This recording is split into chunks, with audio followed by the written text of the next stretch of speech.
Kalian mohon kesediaannya, keikhlasannya untuk menyebarkan ke sebanyak mungkin warga di seluruh Indonesia.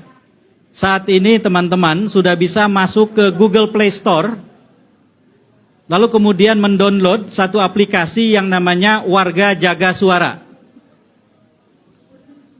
Jadi saya dan teman-teman sudah membuat aplikasi yang namanya Warga Jaga Suara.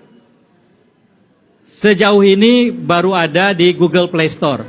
Karena teman-teman tahu sendiri mendapatkan izin aplikasi seperti ini untuk bisa masuk ke Apple, untuk masuk ke bisa di-download di iPhone, susah. Ini pemilik iPhone di sebelah saya ini. Dia merasa terdiskriminasi. Jadi terpaksa sepulang dari sini mampir ke toko gadget, beli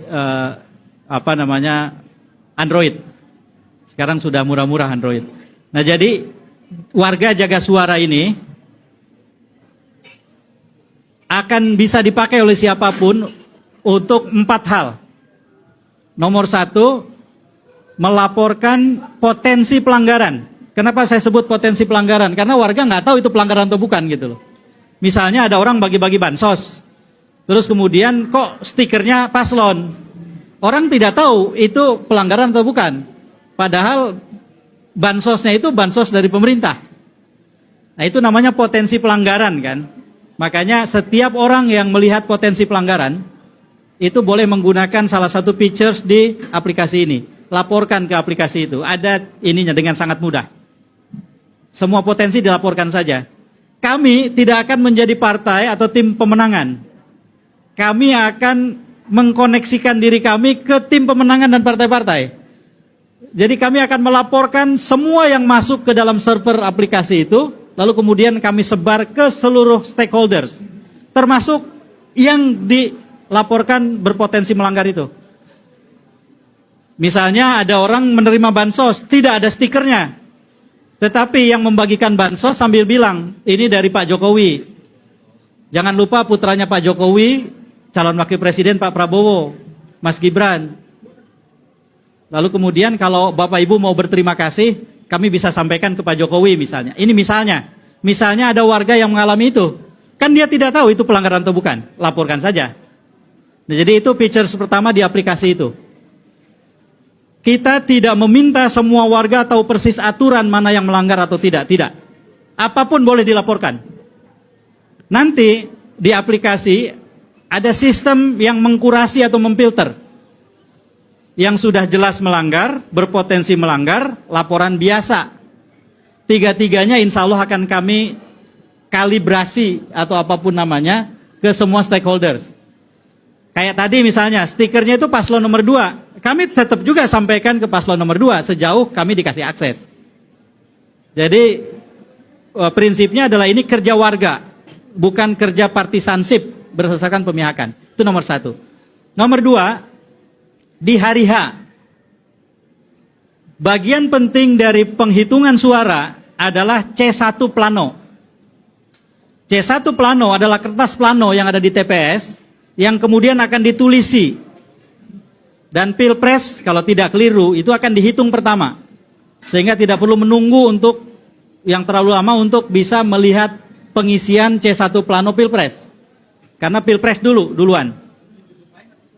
Lalu kemudian di situ akan dihitung. Pada saat selesai perhitungan, warga yang ada di TPS, kami dorong, kami anjurkan memfoto menggunakan aplikasi itu, C1 plano di TPS-nya. Maka langsung terkirim ke kami semua itu.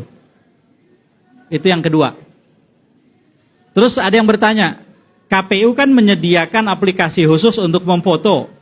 Sehingga C1 plano nanti ketika difoto pakai aplikasi dari KPU akan muncul nomor registrasi foto.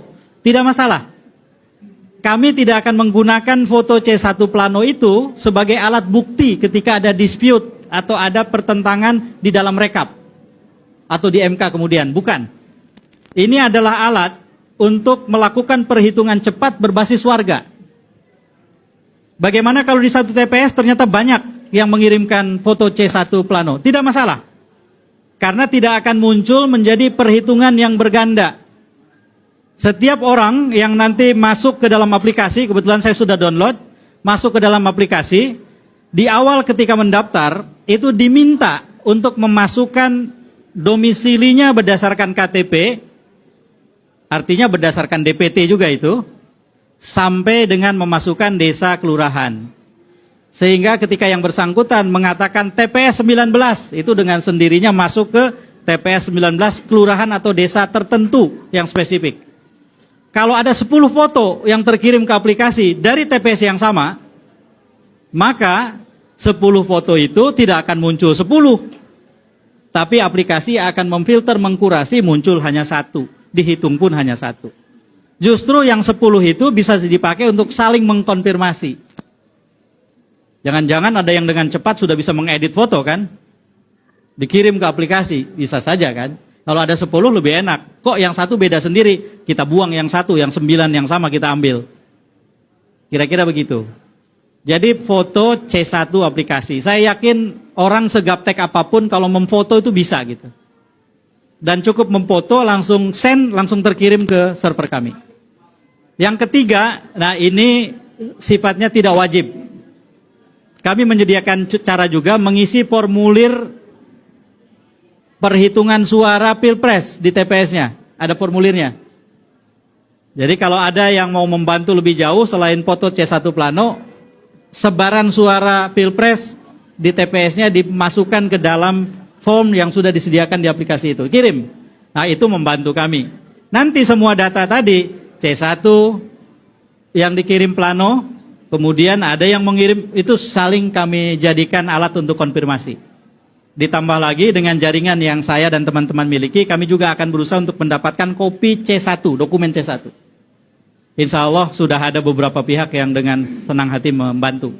Saya terus terang sore ini datang ke pertemuan, antara lain ingin meminta mereka yang akan ikut pertemuan itu, yuk kita kolaborasi. Kalau nanti ada fotokopi C1 yang bisa kami akses, kami jadikan sebagai alat untuk mengecek satu dokumen dengan dokumen yang lain.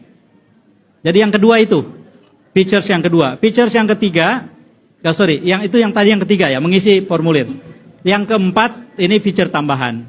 Bagi mereka yang ingin memasukkan data dirinya, tercatat sebagai bagian dari relawan warga jaga suara, itu dipersilahkan, didorong untuk memfoto jarinya yang sudah mencoblos, pakai aplikasi, lalu kemudian akan terdata.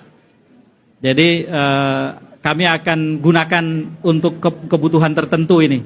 Foto-foto jari yang sudah ini. Tetapi ada pertanyaan. Saya golput, saya ingin jadi relawan, boleh nggak? Boleh. Maka foto jenis kedua yang boleh dikirim adalah yang seperti ini, Pancasila. Kebetulan tidak ada kandidat nomor 05 untuk Pilpres, jadi aman. Kalau Pileg kan ada, nomor 5 itu siapa ya? Nasdem ya? Nomor 5, oh Nasdem. Partai, kalau partai. Kalau Pilpres kan tidak ada. Jadi kalau tidak mau memilih, boleh dengan jari 5 difoto, masuk aplikasi itu. Itulah 4 features. Kenapa dibikin sebegitu sederhananya? Semakin sederhana, semakin bisa digunakan. Semakin rumit, saya yakin semakin banyak orang yang kemudian lihat aplikasinya saja, itu sudah mengkeret gitu. Nah jadi mohon bantuan dari teman-teman untuk menyampaikan ke sebanyak mungkin pihak. Selamat datang Mas. Untuk mendownload aplikasi Warga Jaga Suara. Sekarang sudah ada di Google Play Store.